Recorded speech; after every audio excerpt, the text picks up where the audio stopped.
مرنے کے بعد مردہ اپنے گھر والوں کو کتنے سال تک یاد کرتا ہے اور روتا ہے؟ جاننے کے لیے ویڈیو کو آخر تک لازمی دیکھیے گا۔ بسم اللہ الرحمن الرحیم۔ دنیا اور آخرت کے بعد ایک اور عالم ہے جس کو برزخ کہتے ہیں۔ مرنے کے بعد اور قیامت سے پہلے تمام انس و جن کے ارواح حسب مراتب اس میں رہنا ہوتا ہے، اور روح کہیں بھی ہو جسم کے ساتھ اس کا تعلق رہتا ہے۔ قبر پر آنے والے کو پہچانتی ہے، اور یہ کہنا کہ فلاں کی روح فلاں کے اندر چلی گئی یا اس نے دوبارہ جنم لیا، یہ عقیدہ قرآن و حدیث کے خلاف ہے۔ حدیث شریف میں ہے،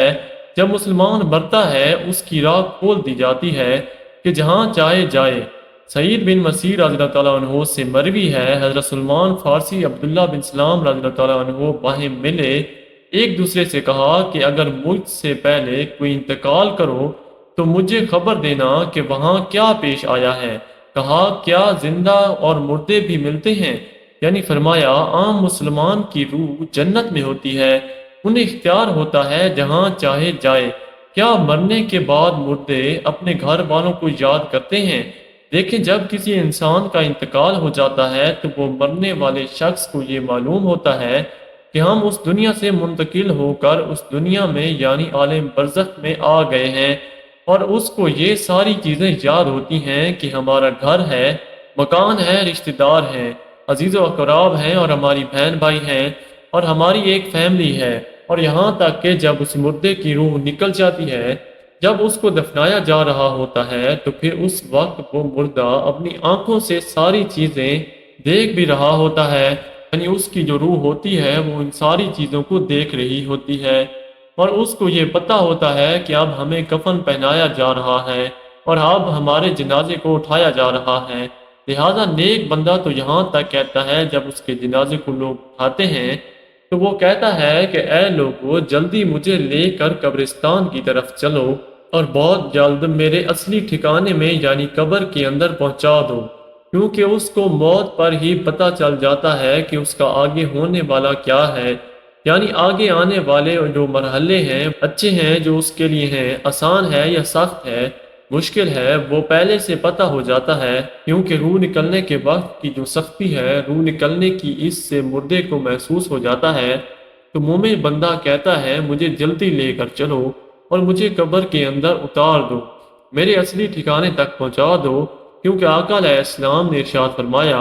دنیا مومن کی قید خانہ ہے، کافر کے لیے جنت ہے، اور جو گنہگار فاسق فاجر بے نمازی انسان ہوتا ہے وہ چیخ چیخ کر یہ کہنے کی کوشش کرتا ہے کہ اے لوگو، تم مجھے کہاں لے کر جا رہے ہو؟ اے میرے بچوں، اپنی فیملی سے کہتا ہے کہ میں نے اپنے بچوں کے لیے بہت زیادہ کمایا اور ان کے لیے گھر مکان بنایا، اور اب تم ہمیں ہمارے گھر سے نکال کر اندھیری قبر کوٹری کے اندر کہاں ڈالے جا رہے ہو؟ اسے بہت گھبراہٹ ہو رہی ہوتی ہے، تو وہ اپنی زبان حال سے کہنے کی کوشش کرتا ہے کہ اے لوگو، مجھے مت لے کر جاؤ۔ بہرحال اس کو جب قبر کے اندر رکھ دیا جاتا ہے تو اس کو یہ پتہ ہوتا ہے کہ اب ہم قبر کے اندر ہیں، اور ہماری فیملی ہماری پچھلی دنیا میں جس میں ہم پہلے تھے وہاں ہماری فیملی اور ہمارے رشتہ دار موجود ہیں، یہاں تک کہ جب کوئی انسان اپنے کسی مردے کی قبر پر جاتا ہے تو وہ مردہ اس قبر پہ آنے والے کو پہچان بھی لیتا ہے کہ یہ ہمارا فلاں شخص ہے۔ اگر باپ قبر کے اندر ہے تو وہ پہچان لیتا ہے کہ ہماری قبر پہ آیا ہوا ہمارا بیٹا ہے، ہمارا بھائی ہے، ہمارا رشتہ دار ہے۔ لیکن اگر وہ اپنی گناہوں کی وجہ سے سزائیں بھگت رہا ہوتا ہے قبر میں، تو پھر وہ پہچان کر بھی اس کا کوئی توجہ اور دھیان اس کی طرف نہیں ہوتی ہے۔ اچھا، آپ قبر پر جاتے ہیں تو کیا کہتے ہیں؟ کہتے ہیں کہ نہیں السلام علیکم یا اہل القبور، اے قبر والو، تم پر سلامتی ہو۔ اس سے مراد وہ فرشتے ہیں جو قبر کے اندر ہیں، اور وہ مردہ جو قبر کے اندر ہے اس کو یہ چیز پتہ ہوتی ہے،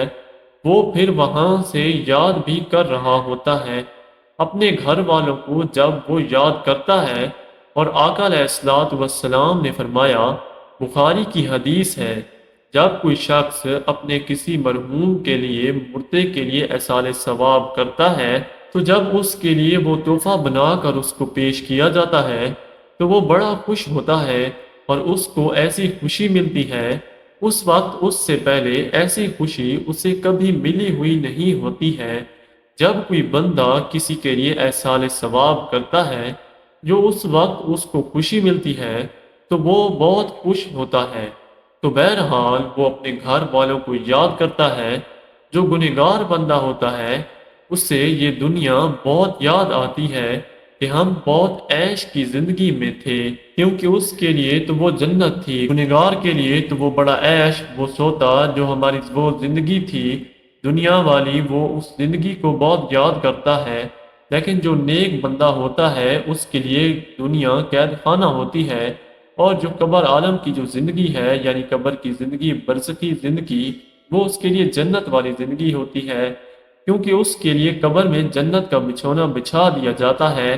نیک بندے کے لیے قبر میں جنت کی کھڑکی کو کھول دیا جاتا ہے، اس کو جنت کا لباس پہنا دیا جاتا ہے، جنت کی خوشبوئیں قبر کے اندر محسوس کرتا ہے۔ وہ نیک انسان جو نیک مردہ ہوتا ہے وہ بڑی راحتوں میں ہوتا ہے، تو اس کے بعد اس کو دنیا کی کسی طرح کی کوئی ٹینشن، کوئی فکر پریشان نہیں کرتی۔ اب وہ اپنی زندگی میں ہوتا ہے جس میں اس کا اصلی ٹھکانہ ہے، تو وہ اسی میں خوش رہتا ہے۔ اور کچھ نیک لوگ ایسے ہوتے ہیں، جب ان کا انتقال ہوتا ہے تو ان کو ایسے سلا دیا جاتا ہے کہ جیسے نئی نویلی دلہن ہوتی ہے۔ کچھ کی روحیں پرندوں کے فوٹو میں رہتی ہے، تو بہرحال نیک بندہ جو ہے وہ بڑی عیش و آرام کی زندگی بسر کرتا ہے، اور اسے دنیا کی کسی طرح کی کوئی فکر نہیں ہوتی۔ اور جو گنہگار بندہ ہوتا ہے اس کو یہ دنیا بھی بہت یاد آتی ہے، اور وہ قبر کی سختیوں سے بھی بہت پریشان ہوتا ہے۔ بہرحال جو اصل چیز ہے وہ عمل ہے، عمل پر یہ ساری چیزیں ہیں۔ اگر انسان کے عمل اچھے ہیں تو موت سے اچھا میسج کوئی نہیں، اور اگر انسان کے عمل خراب ہیں تو موت سے برا اس کے لیے پیغام کوئی نہیں۔ قرآن مجید میں اللہ تعالیٰ کا ارشاد ہے، تم اپنے رب سے گڑ گڑا کر اور آہستہ دونوں طریقوں سے دعا کیا کرو، بے شک وہ حد سے بڑھنے والوں کو پسند نہیں کرتا۔ نماز جمعہ رسول اللہ صلی اللہ علیہ وسلم کا ارشاد ہے، جو مسلمان میت کی نماز جنازہ 40 نماز ادا کرے، جو اللہ کے ساتھ کسی کو شریک نہیں ٹھہراتے، اللہ تعالیٰ اس میت کے حق میں ان کی سفارش کو ضرور قبول فرماتا ہے۔ دوسری روایت میں آپ صلی اللہ علیہ وسلم کا ارشاد ہے، جس میت کی نماز جنازہ امت مسلمہ کے 100 افراد ادا کر کے اس کی شفاعت کرتے ہیں، ان کی سفارش اس میت کے حق میں قبول کی جاتی ہے۔ امام ابن قیم رحمۃ اللہ علیہ فرماتے ہیں، نماز جنازہ کا مقصد میت کے لیے دعا ہے، قبر کے پاس کھڑے ہو کر دعا اور طلب مغفرت کرنا۔ حضرت عثمان بن عفان رضی اللہ تعالیٰ عنہ کی روایت ہے، وہ کہتے ہیں کہ جب رسول صلی اللہ علیہ وسلم میت کی تدفین سے فارغ ہوتے تو قبر پر کھڑے ہو کر فرماتے، اپنے بھائی کے لیے مغفرت کی طلب کرو اور اس کے لیے ثابت قدمی مانگو، اس لیے کہ ابھی اس سے سوال کیا جائے گا۔ جو اللہ رب العالمین کی بارگاہ میں دعا ہے،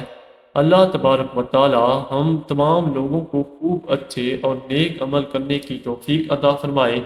آمین ثم آمین یا رب العالمین۔